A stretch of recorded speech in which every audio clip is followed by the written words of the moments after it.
Livre para informação, música, serviço. Rádio Livre para você. Informação, serviço. Você precisa saber.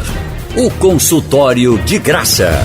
34213148. Rádio Jornal. Rádio Jornal na internet. www.radiojornal.com.br. Rádio Livre. Boa tarde, doutores. Muito boa tarde, doutor Luciano Albuquerque. Boa tarde, Graça. Boa tarde, ouvintes. O doutor Luciano Albuquerque é endocrinologista e é vice-presidente da Sociedade Brasileira de Endocrinologia e Metabologia. Ele atende no Hospital das Clínicas e em consultório particular, que fica na Cordes. O que é a Cordes? Cordes é uma clínica que fica aqui perto no Derby. No Derby. O telefone é o 3032-6417. O nosso outro convidado é o Dr. Jorge Pinho. Boa tarde, Dr. Jorge. Boa tarde, Graça. Mais uma vez, meu muito obrigado e parabenizo também pelo seu programa. Muito obrigado. O Dr. Jorge Pinho é cirurgião de cabeça e pescoço e é diretor da unidade de tireoide do Hospital Memorial São José. E o consultório particular dele fica no bairro das Graças. E o telefone é o 3421-6255. Hoje é o Dia Internacional da Tireoide e por isso nós convidamos os doutores Luciano e Jorge Pinho para falarmos sobre esse pedacinho do corpo humano que tem uma função super importante e quando não funciona bem pode provocar muitos danos à saúde. Qual é a função da tireoide, doutor Luciano? A tireoide é uma glândula central, ela controla toda essa parte metabólica de funcionamento do corpo, né? Tanto a questão da temperatura, como a gente já comentou, como a questão de peso, a questão de controle de frequência cardíaca. Então, basicamente, todas as funções do corpo vão estar sob a influência do hormônio tireoidiano. E quando ela não funciona bem, acontece o quê? Quando ela não funciona bem, assim, as falhas de funcionamento elas podem tender tanto para o hipotireoidismo, que é o funcionamento abaixo do normal, quanto o hipertireoidismo, que é o funcionamento excessivo da glândula.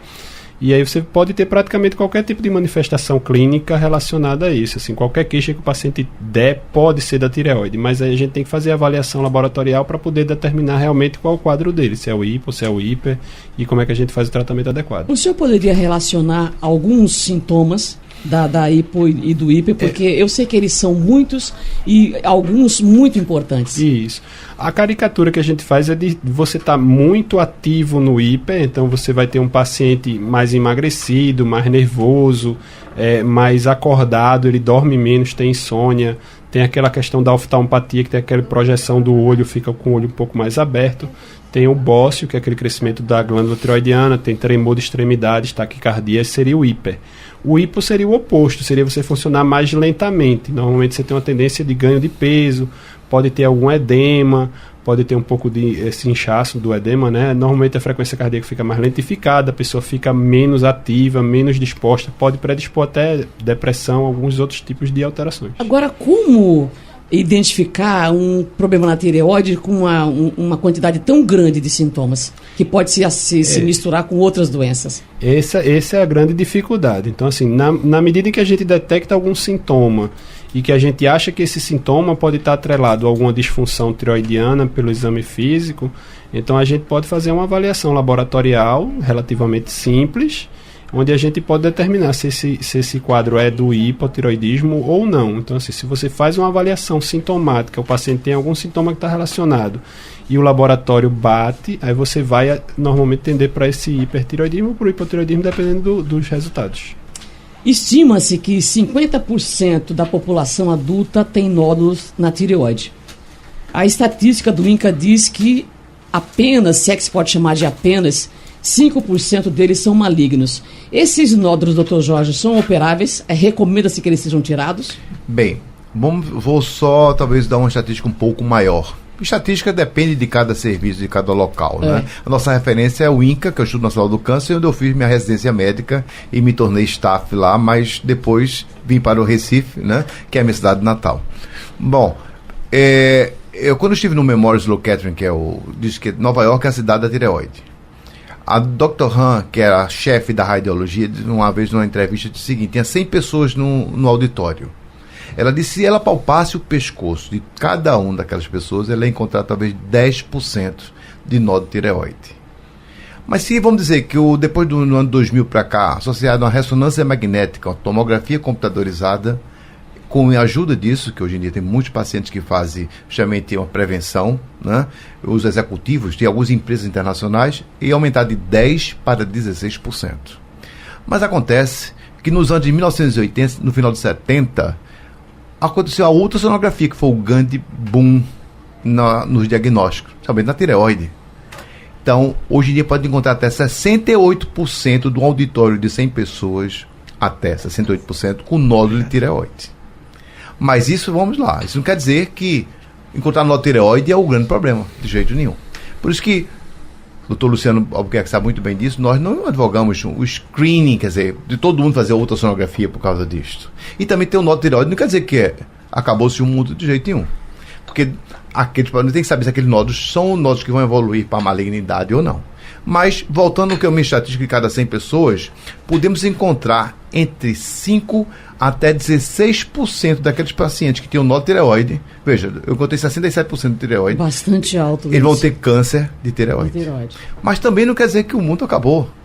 Porque a maioria desses casos de câncer vão evoluir muito bem. São pacientes que é uma doença que é diagnosticável facilmente, ela é tratável e é curável. E além do mais, os prognósticos, a maioria dos casos, são bons, porque a maioria deles são carcinoma diferenciado da tireoide, que inclui os papilíferos e os foliculares. E tem outra coisa melhor ainda, o índice de mortalidade é muito baixo. Você vai encontrar a mortalidade dos pacientes de 1% apenas. O índice de cura é 98% e mortalidade, isso aqui. Agora, o custo é muito alto. Nós temos que pensar também o custo de diagnóstico, o tratamento é muito alto. Se você pensar que uma mulher, quando você encontra mais da faixa de 20 a 45 anos de idade, sexo feminino, tá certo? É onde você faz o maior diagnóstico. Mas o homem também tem. Tem, mas é diferente, o prognóstico já muda um pouco. E nós chamamos até que é uma aneoplasia unique, porque tem dois fatores muito importantes. A idade é muito importante. Os pacientes que têm doença até 45 anos de idade é um prognóstico totalmente diferente. Quando nós classificamos o nosso TNM, que é o tumor, o linfonodo e a metástase, no estadiamento clínico, a idade é muito importante e o sexo também, que o sexo feminino são melhores prognósticos. Embora tem muito mais diagnóstico do que o homem, mas o homem muitas vezes em cada 2 você encontra vai ser maligno e tem um prognóstico um pouco pior. E o tratamento? Quer dizer, esse nódulo que não é câncer, ele também tem que ser retirado? Já existe, se hoje eu for fazer um trabalho científico, já existe profissionais no Japão iniciaram isso com o doutor Yasuhiro Ito. Eles só estão fazendo uma vigilância ativa dos pacientes, não estão nem tratando mais. Já existe um trabalho científico capitaneado pelo Dr. Yuri Nikiforov, da Universidade de Pittsburgh, em que vários tipos de câncer deles querem trocar o nome de câncer de tireoide para microtumor ou um tumor folicular não invasivo, para que a população não pense naquilo tem câncer de tireoide, ter aquele nome, o estigma de câncer.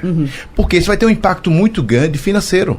Se você for ver, e está crescendo muito no mundo todo. No mundo todo, nós tivemos fazendo um estudo, trabalho sobre Brasil, Estados Unidos, Alemanha, Itália, Inglaterra, Japão e na Coreia do Sul pipocou, mas depois eu posso falar aí, se você me dá a oportunidade, por que aconteceu isso. Eles vão ter que muito diagnóstico, isso tem um impacto financeiro muito grande.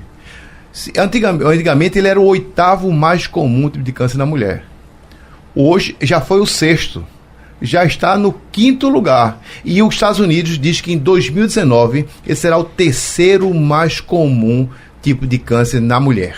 Tá certo? Mas aí, por que estão fazendo esse trabalho? O impacto financeiro. O impacto financeiro nos Estados Unidos talvez vai custar entre 19 e 21 bilhões de dólares no tratamento do câncer de tireoide. Então isso tem uma repercussão muito grande. E com isso foi que aconteceu um efeito ao contrário quando os sul-coreanos... Estou falando muito? Não, quando os sul-coreanos... Desculpa aí, Luciano. Não, os sul-coreanos, eles começaram a entender de robô. Então quem mais opera com robô são os sul-coreanos. Então toda esquina tem um robô. Aqui no Brasil tem 53 robôs. Os Estados Unidos tem 2.500 robôs cirúrgicos, certo? Na Coreia tem mais de 5.000 robôs. O que é que acontece com isso? Por quê? Porque quando você opera uma cirurgia de tireoide lá, você ganha X. Se fizer por robô, você ganha 4x, 4 vezes o valor. Por quê? Tem um tabu na Coreia do Sul que uma incisão no pescoço muitas vezes considera pior do que a virgindade. Aí começaram a estudar somente fazer incisão pela axila, pela mama, para não ter cicatriz no pescoço. Ou fazer como se fosse uma plástica de face que se faz com a incisão atrás da orelha. Só que só opera um lado. Não opera os dois lados. E daí o cirurgião, como marcava outra cirurgia, ganhava mais 4x. Então, ou seja, uma cirurgia tradicional seria 1x, com o robô, os dois lados seriam 8x. Que no caso de câncer, a maioria dos casos são indicados lá a tireoidectomia total. Tá certo? Mas o que aconteceu nisso aí? É que quando você opera tudo isso aqui, os pacientes operavam, o custo foi lá para cima. Por quê? Algum coreano pensou, vamos fazer ultrassonografia em todo mundo. Nós chamamos de screening. Isso aumentou muito o custo e botou a saúde pública à bancarrota. A tireoide causou um problema seríssimo lá. Seríssimo porque foi todo mundo fazendo exame, mas o que aconteceu depois viram? Não adiantou de nada, sabe por quê? A mortalidade não mudou, continuou em 1%. E a incidência fez muito diagnóstico, fizeram o que nós chamamos de over-diagnóstico, muito tratamento e não modificou em nada. Então tiveram um custo aumentado e nada. Então, hoje em dia, estamos tentando fazer que é o seguinte, tem que ter indicações para você fazer uma ultrassonografia no paciente. E além do mais, se tem um nódulo tireoide, tem que ter indicações quando ele vai fazer o outro diagnóstico, que é mais importante, que é a punção aspirativa por agulha fina. Esse é que vai ter que estar se é maligno ou não. E daí decidir qual o melhor tratamento que não tem impacto no paciente. Porque às vezes a cirurgia pode trazer mais complicações do que o não tratamento. Tem trabalhos na Finlândia que mostrou que 36% das pessoas que morreram de morte, vamos dizer, assassinado, qualquer outra morte que não seja da tireoide, encontrar 36% de câncer de tireoide que não teve nenhuma repercussão no paciente. Ou seja, é uma doença indolente, é uma doença que tem que ter critérios, por isso que há essa junção hoje em dia, a Sociedade Brasileira de Endocrinologia e Metabologia, o Colégio Brasileiro de Cirurgiões, que nós temos diretrizes, a Associação Médica Brasileira e a ATA, que é a Associação, a American Thyroid Association, fizeram guidelines, que são diretrizes para saber quais são aqueles que vão ser tratados e como deve ser tratado. Eu vou parar por aqui, mas tem muito depois para conversar, para que depois no de Luciano diga que eu roubei todo o assunto. A questão, doutor Luciano, é por que está havendo o crescimento da doença da tireoide? Na realidade, assim, como o Jorge falou, está crescendo o diagnóstico da doença, né? Você está diagnosticando a doença num estágio muito inicial, pegando nódulo muito pequeno e fazendo punção de nódulo muito pequeno, e que talvez a evolução daquele nódulo, mesmo ele sendo maligno, como mostra esses resultados lá do ITO, ele não teria uma morbidade, não geraria um problema de saúde maior para o paciente. Então, assim, a recomendação é que você só faça uma abordagem mais invasiva para diagnosticar e tratar o paciente quando você identifica alguns fatores que mostram que aquele paciente teria um prognóstico um pouco pior. Então, quando você tem uma doença muito pouco invasiva, um nódulo único, localizado, pequeno, que não tem tanta característica de disseminação, você pode fazer uma abordagem mais assim, de prevenção, de você só acompanhar aquele nódulo, ao invés de você já estar fazendo punção, já estar fazendo cirurgia ou fazendo intervenção mais agressiva nesses casos. Agora tem que deixar claro que o hipotiroidismo e o hiper não derivam para câncer, são patologias diferentes. Assim, a gente tem o hiper, a gente coloca as disfunções da tireoide em dois grupos grandes. A gente tem o grupo das disfunções hormonais, e aí seriam o hipo e o hipertireoidismo, e a gente tem as disfunções anatômicas, que aí seriam os nódulos de tireoide, que é uma doença extremamente prevalente, como a gente colocou, mas que a probabilidade do nódulo ser câncer é baixa. Então, assim, a maioria dos nódulos, 95%, 97% dos nódulos são benignos. E o que acontece na saúde de quem tem esse nódulo ou esse câncer? Ele não necessariamente, se ele tem só o nódulo, ele não tem nenhuma disfunção hormonal, nem tem hipo, nem tem hiper. Se a saúde do indivíduo está equilibrada, se ele tem um aporte adequado de nutrientes, de iodo, selênio, as coisas estão tudo bem, normalmente o nódulo não progride. Tem um grande estudo italiano de segmento onde ele mostra que não tem uma tendência de crescimento do nódulo. Pelo contrário, a maioria dos nódulos vão tender à estabilidade. A questão do iodo, a gente sabe que assim, no Brasil existe uma suplementação de iodo no sal de cozinha, existe algumas suplementação de iodo na maioria dos polivitamínicos, Então existia uma deficiência de iodo até 1970, 1960, e você via muito caso de bócio, aqueles bócios grandes, onde você via nódulo muito volumoso. Hoje em dia, inchado, isso. Né? Hoje em dia não tem mais, você praticamente não vê assim, um nódulo muito volumoso. A gente vê casos porque a gente tem hospital de referência, a gente acaba recebendo os pacientes mais graves. Mas a maioria, se você andar pela rua, você não vê mais tanta gente com um pescoço tão aumentado assim, entendeu? E também vem de outras regiões. Isso. Então, talvez o paciente muito do interior, talvez não tenha acesso assim, ao litoral, não tenha acesso nem à água encanada, condições de saúde mais precárias, vão ter mais deficiência de iodo e está associado a um volume maior, tanto do nódulo quanto do volume da tireoide inteira. Agora, como convencer um paciente a viver com um nódulo na tireoide, que ele não sabe se é câncer, se não é, ele não teria o direito de fazer a punção, o exame? É muito baseado nisso. Assim, a gente tem que conversar, tudo é conversa de médico-paciente. A gente consegue ver na ultrassonografia a característica do nódulo claramente, você consegue mostrar a imagem do nódulo para o paciente. Então você vê um nódulo extremamente pequeno, porque o que a gente coloca como limite de punção ou não é 1 centímetro. Então nódulos menores que 1 centímetro, a ata, em geral, não recomenda punção, mas a gente já coloca, se for menor que 1 centímetro, mas tiver alguma característica que sugere malignidade, a gente tem margem irregular, uma característica dele ser um pouquinho menos denso na ultrassonografia, mais que a gente chama de hipoecogênico, mais escuro, se ele é mais alto do que lá. Tem uma série de características que dão uma maior probabilidade dele ser maligno. Aí, nesses casos, a gente faz a punção até em nódulos menores, em alguns casos selecionados. Mas em geral esse 1 centímetro é um tamanho muito pequeno do nódulo, a gente mostrando ao paciente, fazendo um segmento, se ele repete a ultrassonografia 6 meses depois, está o mesmo nódulo, do mesmo jeito, a mesma característica, ele vai ver que não tem essa progressão. Então assim, a primeira opinião de você chegar e dizer, olha, seu nódulo está aqui, é pequenininho, não vai precisar mexer, normalmente o paciente realmente tem essa dúvida, tem essa insegurança, mas à medida que a gente explica direitinho e que ele repete o exame e vê que aquilo ali se confirma, que não tem essa progressão, normalmente o paciente assim, fica bem, não tem muito problema, porque muita gente tem nódulo e nunca mexeu nada no nódulo, entendeu? Agora, o tratamento é sempre cirúrgico, doutor Jorge, do câncer de tireoide? É sempre tirando? Bem, existem condutas e condutas, né? Escolas e escolas. Como você falou e eu falei aqui anteriormente, e hoje já tem serviços que quando você já somente acompanha o paciente, nós chamamos de observação ativa, vigilância ativa, né? Que em inglês active surveillance. Então, podemos fazer um paciente uma lobectomia apenas, tirar o lado do tumor, do câncer. Podemos fazer uma quase total, ou podemos fazer uma tireoidectomia total. Depende da escola, depende de cada um, depende de cada caso, depende também da anamnese do paciente. Não é melhor tirar tudo, não, para não ter recidiva? Bem, veja, isso aí eu estou falando você, o que é que tem disponível, né? Tem disponível, literatura mundial oferece. Você vai para o nosso guia, nós temos, 2015 saiu a ATA, isso, que é o da American, a diretriz, o guidelines que nós temos, está tudo escrito. Não quer dizer, porque já tem... Os Estados Unidos não aceita muito, mas o Memorial Sloan Kettering já está fazendo, através do Dr. Michael Total, já está iniciando a fazer o seguimento dos pacientes que estão diagnosticados, porque ele fez a punção, nódulos pequenos com punção e deu maligno.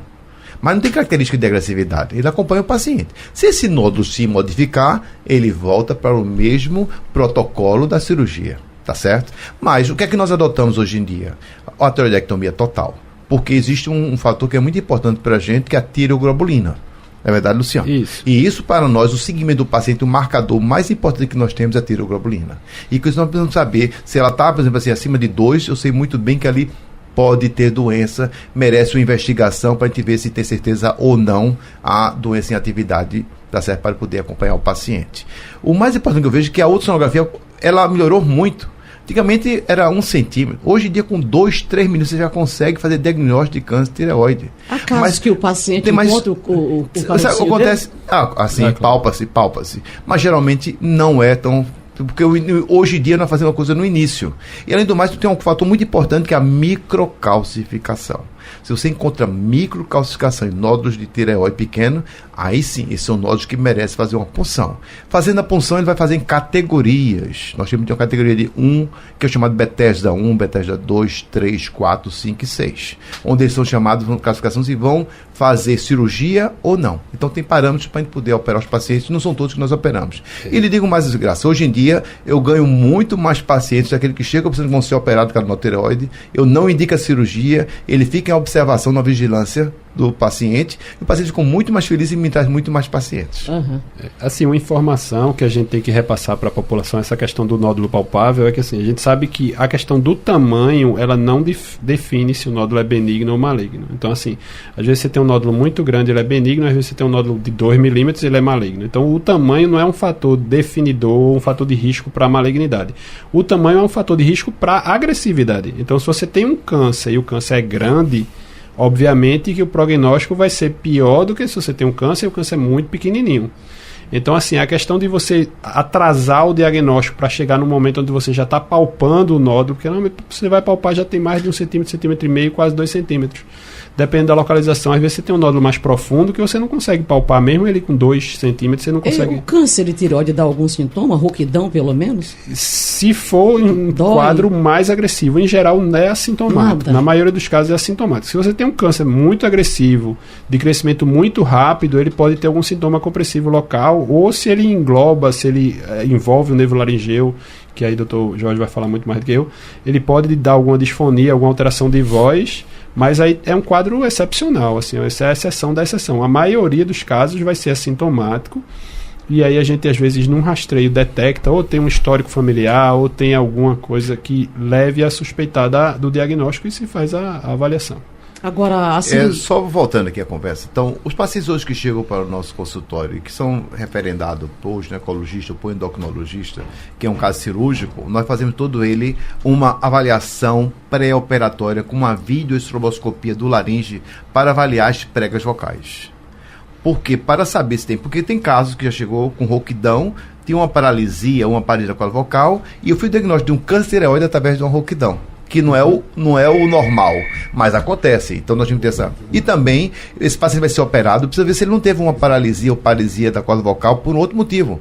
Um acidente vascular cerebral, ou por motivo que nós não sabemos qual é a origem, ou que fez uma cirurgia torácica, tá certo? Ou que ele teve uma tuberculose que complicou com o nervo. Então tem vários fatores. Daí opera o paciente e depois da cirurgia, nós fazemos um novo exame para comparar no pré-operatório se o paciente não teve nenhuma lesão.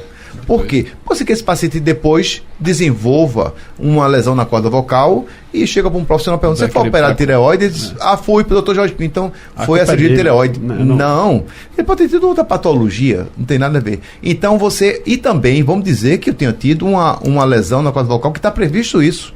Em 1,5% dos casos, você vai ter lesão nas cordas vocais. Isso é previsto na cirurgia. Não é erro médico de jeito nenhum. Mas se for, eu vou saber indicar um profissional, um fonoaudiólogo, saber para orientar como fazer, ou fazer um exame que é chamado uma eletroneuromiografia para avaliar se aquela corda vocal, se aquele nervo tem função ou não. Então são fatos muito importantes que tem que fazer. E se eu pudesse dar uma mensagem aqui para os nossos ouvintes, é o cuidado que nós temos que ter, porque quando fala em tireoide, temos que ver com radiação. E as mamografias que se pedem, usar o protetor no pescoço para proteger a tireoide. E se fizer um raio-x odontológico, pedir, porque muitas vezes não se oferece, é importante pedir para colocar para proteger sua tireoide. E tem uma mania muito interessante que nós estávamos agora com uma reunião em São Paulo com o Dr. Ralph Tufon da Universidade do John Hopkins, que muitas vezes por problemas legais estão se pedindo muita tomografia computadorizada, que também é raio. Então deve se proteger, não indicar muito as tomografias desnecessárias. E muitas vezes os pacientes fazem desnecessárias, 50% são normais. Se 50% é normal, para que pedir tanta tomografia? Porque às vezes o paciente pede, ou às vezes o médico fica até com medo de um processo judicial de não pedir e encontrar alguma outra coisa. E tem mais, 30% dos pacientes não vão buscar o resultado. Até biópsia que se faz dos pacientes não vão buscar resultado. Então, temos que ter cuidado com isso quando manusear esses exames. Como é a vida do paciente pós-cirurgia, quando ele tira esse tumor ou tira esse câncer da tireoide? A maioria desses casos, após a cirurgia, a gente faz uma avaliação. Ele fica sem tireoide, né? Isso. Assim, basicamente ele vai ser um hipotireoideu, né? Ele vai ter hipotireoidismo, ele vai tomar medicação para repor o hormônio que está faltando. Em relação ao câncer em si, a gente, como o Dr. Jorge já colocou, a gente tem um marcador muito específico, que é a tireoglobulina, é um exame de sangue muito simples, em que se esse nível dessa tireoglobulina está acima de um determinado ponto de corte, dependendo se ele já vem tomando a medicação direitinho ou se ele parou a medicação para fazer o exame, então você consegue detectar se tem algum sinal de que a doença está voltando, e aí você faz uma intervenção mais rápida. Normalmente complementa com a história do iodo radioativo, né? Que é um tratamento complementar direcionado exclusivamente para a tireoide ou para metástase da tireoide, para resto de tecido tireoidiano que tiver, e que consegue ter um prognóstico, na maioria dos casos, bons. Alguns casos que tem metástase à distância, principalmente no paciente um pouco mais velho, ele pode se tornar iodo refratário, é aquele que toma o iodo, mas o iodo não funciona bem naquela metástase. Aí já é um quadro um pouquinho mais complicado, já passa a parecer mais um paciente de câncer realmente, que aí ele vai ter que fazer algum outro tipo de tratamento, uma radioterapia, ou uso de algum tipo de quimioterapia, uma medicação sistêmica para tratar aquela metástase, se ela não responder ao iodo, aí é mais grave. Vou fazer uma pausa e volto já para começar a responder as perguntas do painel interativo e daqui a pouquinho as perguntas por telefone. Rádio Jornal, definitivamente sua. Livre para informação, música, serviço. Rádio Livre para você. O consultório do Rádio Livre. O Paulo pergunta, doutor Luciano, se tem cura as doenças da tireoide. Tem controle, né? A gente controla, a maioria dos quadros de doença tireoidiana são de controle relativamente fácil, na maioria dos casos. A gente consegue manter os níveis hormonais normais, consegue controlar os sintomas, consegue fazer viver igual uma pessoa normal. Agora tem que usar medicação, na maioria dos casos, indefinidamente. Aldenice pergunta para o Dr. Jorge se é obrigado a fazer punção para diagnosticar o tipo do nódulo na tireoide ou existe um outro método menos doloroso. Não, o exame mais importante que tem depois da ultrassonografia é a punção aspirativa por agulha fina, que pode ser feita com um patologista na sala, tá certo? Ou você pode pegar o seu resultado e levar para um laboratório e depois levar para o seu médico ver se o resultado foi positivo. O Esdra pergunta para o Dr. Luciano, que vem sentindo um desconforto há mais ou menos 3 meses na garganta, e ele pergunta, doutor, se isso pode estar relacionado ao câncer de tireoide. Quais as unidades da rede de saúde pública que oferecem tratamento nesta área? Ele pergunta também. Em geral, o sintoma de desconforto na garganta não é sintoma relacionado diretamente à tireoide. Na maioria dos casos, ele precisa fazer uma avaliação, precisa fazer uma ultrassonografia. A rede pública tem o Hospital das Clínicas, tem o Hospital Barão do Lucena, o Hospital Oswaldo Cruz, o Hospital Agamenon Magalhães, tem atendimento de endocrinologia com serviço de referência. Tem as UPAs de especialidade que também faz atendimento. O Mário Costa pergunta ao Dr. Jorge se as radiografias tiradas em consultórios odontológicos prejudicam a tireoide. Sim, e por isso é importante... Se não usar a proteção, Não, né? tem que usar a proteção na tireoide. É só pedir que o colega... E geralmente eles já dão espontaneamente. Agora, eu sou uma pessoa muito comportada com relação aos meus exames, mas eu nunca vi proteção para mamografia, não. Mas seria importante Deveria isso. ter, né? Deveria ter. E se você pedir, vai como estar bem colocar próximo. a proteção se o seio tem que estar todo exposto? Não, coloca no pescoço a proteção. Vai proteger pelo menos essa Porque a parte. tireoide, ela fica na região anterior do pescoço, um pouco abaixo do gogó, né? Então você coloca naquela região. Mas protege só ela, o resto do corpo Não, fica exposto. mas ela que fica exposta a isso. A tireoide. Tem um caso tão interessante que onde eu estava estudando, então, localizações sobre o mundo todo. A ilha do Pacífico tem um índice muito grande e algumas cidades nos Estados Unidos. Mas por quê? Sabe por quê? Porque fizeram testes com bombas atômicas no Pacífico. E o vento trouxe. O vento trazendo isso foi para as gramas. O gado comeu a grama. E daí o leite passou para as crianças tomando leite. Então teve um aumento de incidência em algumas cidades por causa disso. Nevada foi uma delas. É cada coisa que o ser humano faz, né? O Edivan diz, doutor Luciano, que sinto um nódulo no lado direito ao passar a mão no pescoço quando estou com garganta inflamada. O lado direito fica mais evidente, porém o lado esquerdo não. O que devo fazer? Tem que ver qual a altura do nódulo. Assim, se você tem infecção na garganta, o mais comum é você ter linfonodomegalia, aumento de linfonodo e não da tireoide. Como o Dr. Jorge colocou, a tireoide fica na posição mais baixa do pescoço, abaixo dessa questão da cartilagem cricoide, que a gente sempre tem uma cartilagem dura, o pomo de Adão, né, o gogó, como a gente chama. Então, se for daí para baixo, aí tem a possibilidade de ser alguma coisa relacionada à tireoide. Se for daí para cima, o mais provável é que seja algum linfonodo. E se eu puder intensificar o que eu estou falando aqui, o seguinte, que o Luciano falou, seria porque uma das características da tireoide é que ele é móvel à deglutição. Então, se você pegar um espelho, levantar o pescoço, tomar um gole d'água, e se aquele nódulo subir e descer, é típico da tireoide. Vamos repetir, levanta o linfonodo, como ele falou, às vezes você tem uma amidalite, e com repercussão você pode ter um linfonodo no pescoço, esse linfonodo ele não se move com a deglutição. Em geral, ele não move. Se ele for muito baixo. Cabeça para trás, engole, aqui, e bota o espelhozinho na frente e engole. Se o nódulo subir, é o autoexame. É o chamado autoexame. Agora, cuidado, porque você vai ver a cartilagem movendo. Quase todas as pessoas vão ver a cartilagem movendo nesse momento. Então, assim, se você conseguir segurar o nódulo, palpar o nódulo, engolir e sentir o nódulo se movendo, aí realmente você vai ter alguma indicação. Procura um profissional. Agora, dizer que, evidentemente, que isso tudo faz parte de uma prevenção, porque anualmente você tem pelo menos uma vez por ano o ginecologista, o endócrino que vai fazer esse exame da tireoide. Quer dizer, o ginecologista faz também. E depois ele encaminha para o endócrino, né?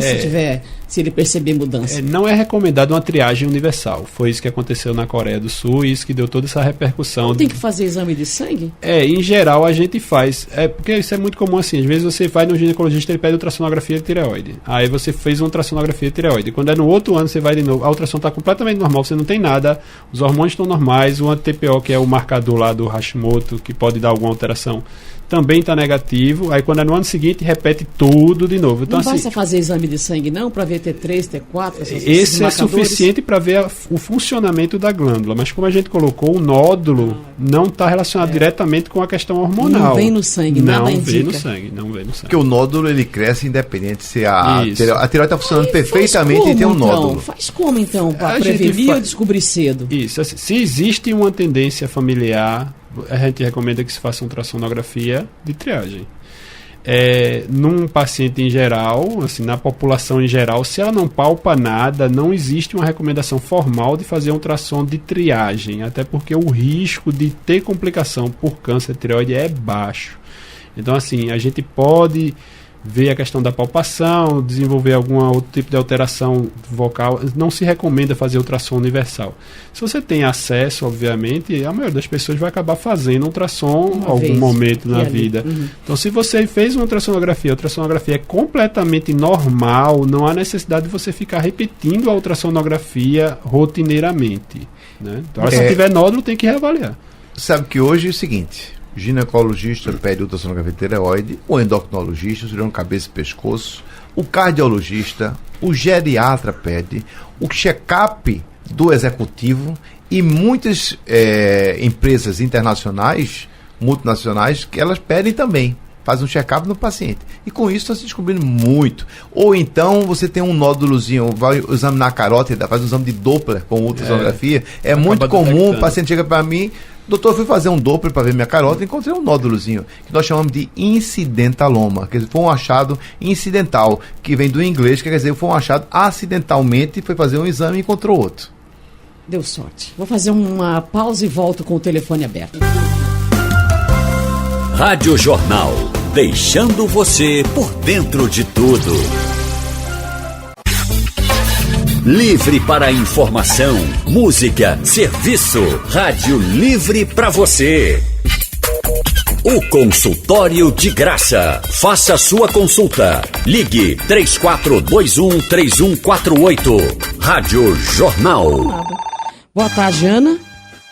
Boa tarde, tudo bom? Tudo bom, Ana? Eu queria fazer uma pergunta aos médicos. Pode fazer. Eu fiz uma outra recentemente e eu vou só abreviar, que deu apresentando nódulo cístico no terço médio, medindo 1,0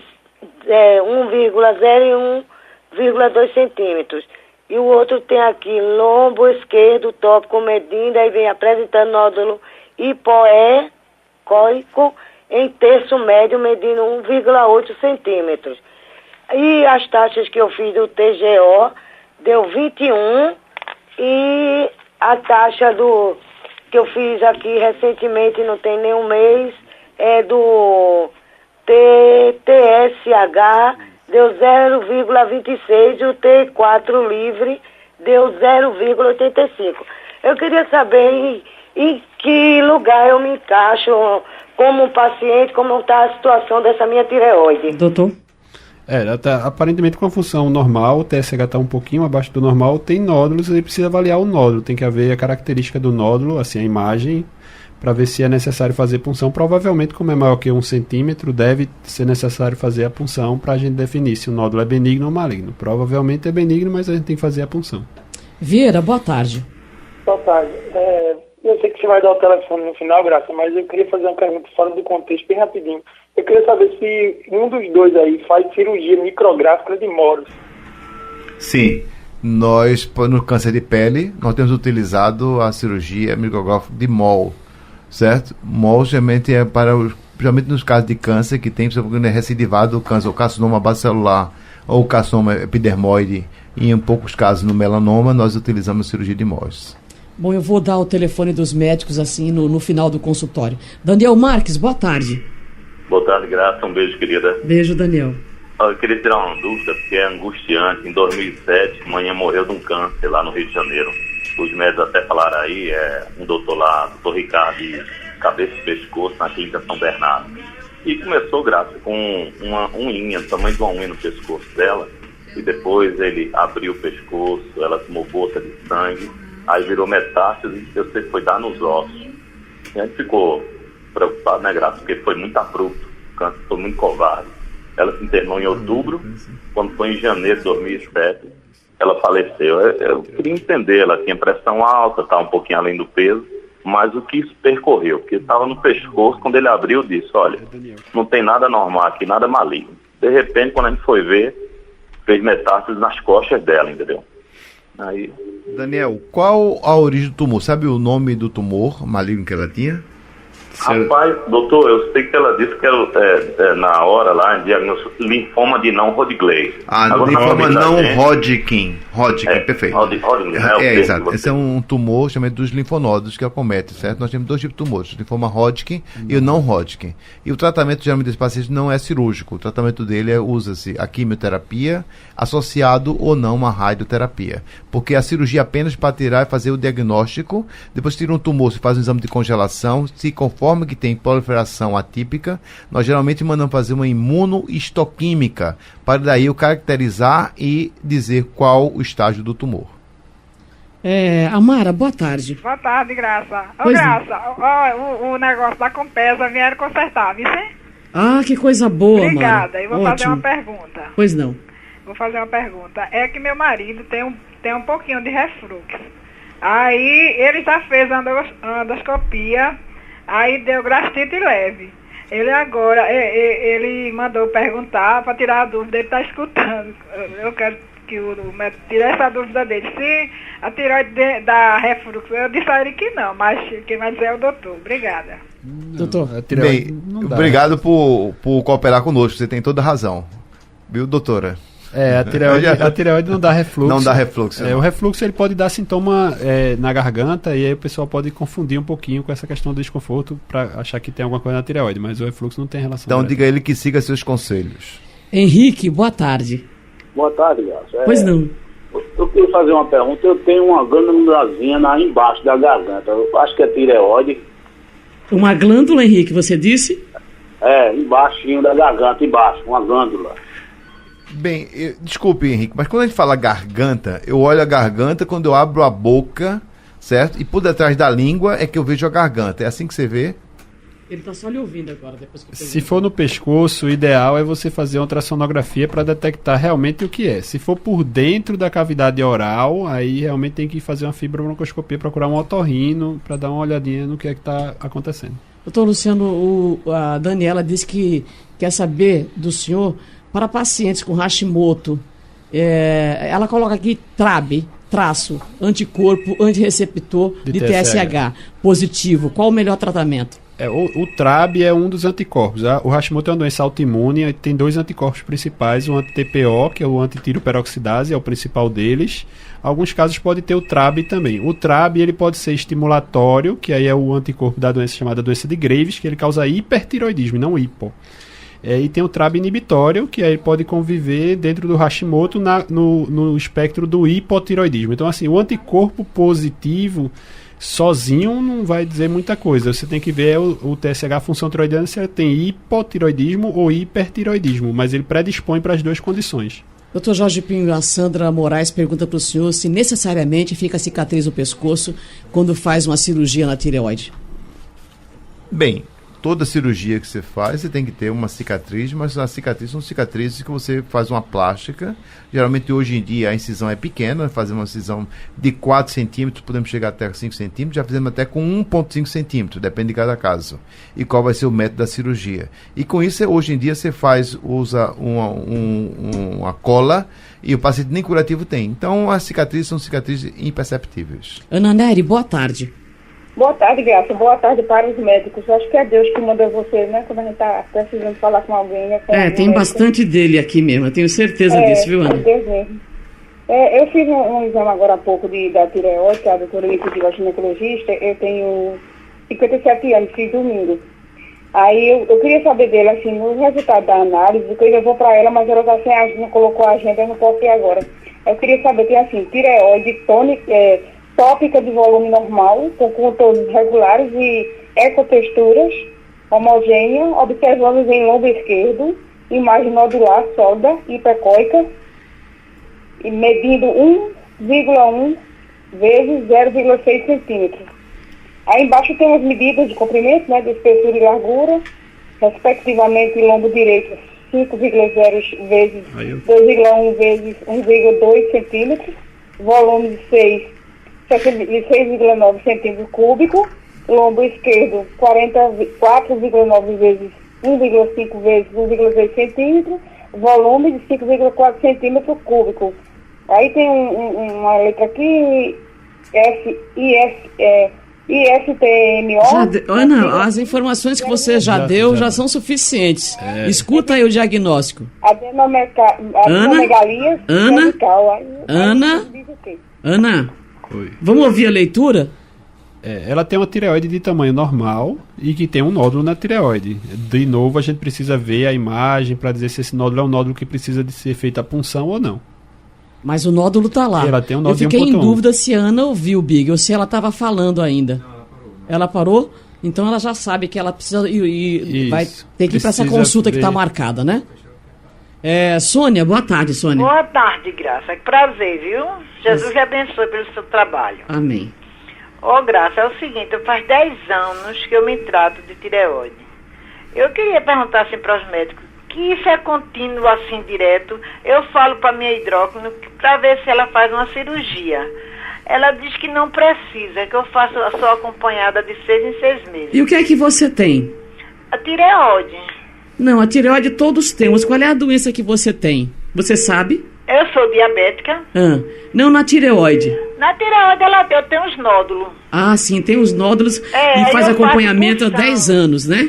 De 6 em 6 meses eu faço pulsão, porque tem um grande. Você quer saber se não era melhor operar, né? Sim, é isso que eu queria saber. Ela diz que não precisa operar, que eu nem medicamento eu tomo, só faço acompanhamento com essa punção. Vamos saber o que é que os médicos acham. Veja só, Sônia, provavelmente você, como você está dizendo, já fez uma punção. Eu não sei se você está fazendo punção de 6 em 6 meses, é uma conta errada, né? Normalmente é ultrassonografia. Se você fez uma punção e a punção foi benigna, você não precisa estar repetindo a punção. Você repete a ultrassonografia e avalia se o nódulo está crescendo ou não.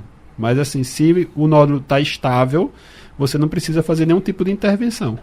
Rafael, boa tarde. Boa tarde. Pois não, Rafael. É porque eu tenho, assim, na cavícula, não tem tem gente que é magro, tem essa barrocazinha de lado. Eu tenho 2 caroços ali, agora é tão grande, eu acho que dá uns 3 a 4 centímetros em cada lado da cavícula. E o que acontece é que meu pescoço às vezes endurece e eu fico balançando com a cabeça e dá aquele estalo dentro da cabeça. E outra coisa, quando eu estou deitado, é assim, do pescoço subindo pra cabeça, feito uma cachoeira. Vem aquele subindo. Eu só queria saber o que podia ser essas coisas. Bem, eu acho que é o melhor para o senhor, seu Rafael, é importante procurar um profissional para examinar, talvez tenha que fazer uma ultrassonografia e provavelmente uma punção para avaliar se esse nódulo é um nódulo benigno ou se é um nódulo maligno. Eu vou encerrar esse consultório com muita pena, porque eu sei que o assunto interessa a um número muito grande de ouvintes e nós não conseguimos responder todas as perguntas. Dr. Jorge Pinho, muito obrigada, viu? Eu que agradeço mais uma vez estar aqui no consultório da Graça de Graça. E o consultório do Dr. Jorge, que os ouvintes pediram, o telefone é o 3421-6255. Doutor Luciano Albuquerque, muito obrigada, doutor. Eu agradeço novamente e a gente convida todos para o nosso evento, o Endo Recife, todo ano se realiza, esse ano completando 20 anos. Quando vai ser? Vai ser final de junho, aborda todos esses temas. Dr. Hussein Garibi vai estar aqui com a gente, Dr. Jorge vai estar com a gente e a gente discute bastante esses temas. Voltamos a esse assunto. E o consultório do Dr. Luciano atende no 3032-6417. Sugestão ou comentário sobre o programa que você acaba de ouvir, envie para o e-mail ouvinte@radiojornal.com.br ou para o endereço Rua do Lima 250, Santo Amaro, Recife, Pernambuco.